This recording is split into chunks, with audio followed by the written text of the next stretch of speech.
जी welcome back रिजलर्स। आज हम explain करने वाले हैं रिच बॉय के पार्ट 2 को। तो वीडियो की शुरुआत होती है और हमें दिखाया जाता है हमारा रिच बॉय। तो जैसा कि हमने लास्ट एपिसोड में देखा था, हमारा हीरो जिसका नाम मैं भूल चुका हूँ, तो अभी के लिए मुझसे काई बुलाएंगे। काई बहुत ही ज़्यादा पैनिक करके बोल रहा होता है सिस्टम से कि जल्द से जल्द कुछ तो बाय करके दो मुझे, जिससे मैं अपने आप को बचा सकूँ। एंड सिस्टम उसकी बात सुन लेता है और उसे एक कैनन देता है, जो कि कह रहा था कि मैं इससे हमारे हीरो काई कहता है कि मैं इसी के लिए इंतज़ार कर रहा था। हमारा हीरो कहता है क्या तुम मुझे मारना चाहते थे? पर सबसे पहले मैं तुम्हें मारूँगा। तुम मेरे कैनन का स्वाद चखो। पर वहीं पे देखते हैं कि कैनन काम करना बंद कर देती है। अब भाई हमारा हीरो बहुत ज़्यादा पैनिक कर रहा होता है।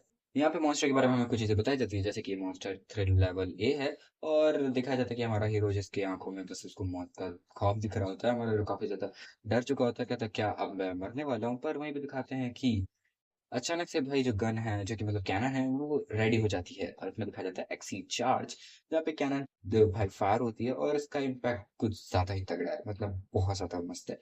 और देखते हैं, ये देखते सारे मॉन्स्टर जो होते हैं वो स्वाहा हो जाते हैं, मतलब लिटरली राख बन जाते हैं। और दिखाया जाता है कि भाई जो कैनन उसका जो इम्पैक्ट है वो काफ़ी दूर तक गया है, काफ़ी दूर तक जा चुका है। इसी के साथ हमें बाहर हमें दिखाया जाता है कि मॉन्स्टर जो कि धीरे-धीरे करके गायब हो रहे होते हैं, मतलब कैनन का इम्पैक्ट दिखाया जाता है और बाहर का भी थोड़ा बहुत इम्पैक्ट दिखाया जाता है कि कैसे कैनन का जो इम्पैक्ट है बहुत दूर तक गया है। और दिखाया जाता है कि काफ़ी सारे मॉन्स्टर भी होते हैं बाहर, जो थोड़ा बहुत लंबा सा मॉन्स्टर होता है। दिखाया जाता है कि हमारे हीरो के घर पे एक बहुत बड़ा सा होल हो चुका है। हमारा हीरो बहुत ज़्यादा शॉक होता है और वो सोच रहा होता है क्या मैं अभी तक ज़िंदा हूँ? एंड वो देखता है कि उसे पॉइंट्स मिल रहे होते हैं। अब वो काफ़ी सोच रहा था क्या ये कॉइन्स इंक्रीज़ हो रहे हैं? वो देखता है कि जो मॉन्स्टर उसने मारे हैं उससे उसे पॉइंट मिल रहे हैं। उसको पता चलता है कि जो मॉन्स्टर है तो मैं ऐसे कॉइन्स को कलेक्ट कर सकता हूँ। यहीं पे सिस्टम में एक नोटिफ़िकेशन आता है क्रिटिकल करके, जो कि हमारा देखता है कि क्या अब क्या होने वाला है।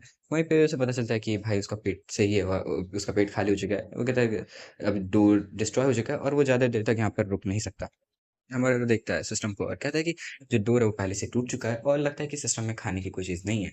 हमारा ये कहता है कि सबसे पहले मुझे यहाँ से निकलना चाहिए, कि उससे पहले मैं मारा जाऊँ। हमारा सोचता है कि सब मुझे जो खाना है वो पक्का है किचन में मिल जाएगा और उसके बाद में मुझे इरविंग को ढूँढने के लिए निकलना चाहिए गार्डन में। सीन चेंज होता है और हमें मैप दिखाया जाता है जहाँ पे हमारा हीरो किचन से बस थोड़ा ही दूर होता है। एंड हमें दिखाया जाता है कि किचन हमें हॉल का सीन दिखाया जाता है जहाँ पे हमारा हीरो कहता है कि जो मॉन्स्टर है वो यहाँ पे तो कोई मॉन्स्टर दिख नहीं रहा, लगता है मेरे कैनन ने सबको मार दिया है। वैसे तो उन मॉन्स्टर को मर ही जाना चाहिए था। कई कहता है कि 7 दिन हो चुके हैं, फिर भी यहाँ पे आर्मी और पुलिस कुछ भी अभी तक नहीं पहुँची है। लगता है जो ब्लैक रेन है वो बाहर भी हुई है। एंड वो डिसाइड करता है कि वो यहीं पे रुकने वाला है जब तक सारी चीज़ें नॉर्मल नहीं हो जाती। वो कहता है आफ्टर ऑल सारे मॉन्स्टर तो पहले ही मारे जा चुके हैं। वो इतना कह रहा होता है, उस बाद बगल में दिखाया जाता है कि काफ़ी सारे मॉन्स्टर होते हैं और वो हमारे हीरो का वेट कर रहा है। हमारा हीरो कहता है मेरी गलती है, लगता है मैंने कुछ ज़्यादा ही बोल दिया। एंड दिखाया जाता है हमारा हीरो कहता है कि फिर भी मैं तुम सबको एक ही बार में मार सकता हूँ। वो अपनी कैनल को बाहर निकाल रहा होता है, पर दिखाता है कि कैनल बाहर नहीं आ रही होती, बल्कि सिस्टम में कहा था changing mode is changing. Okay, तो thank for watching this video. मुझे पता है वीडियो काफ़ी ज़्यादा छोटी है, पर मैं वीडियो बड़ी करने की कोशिश कर रहा हूँ। या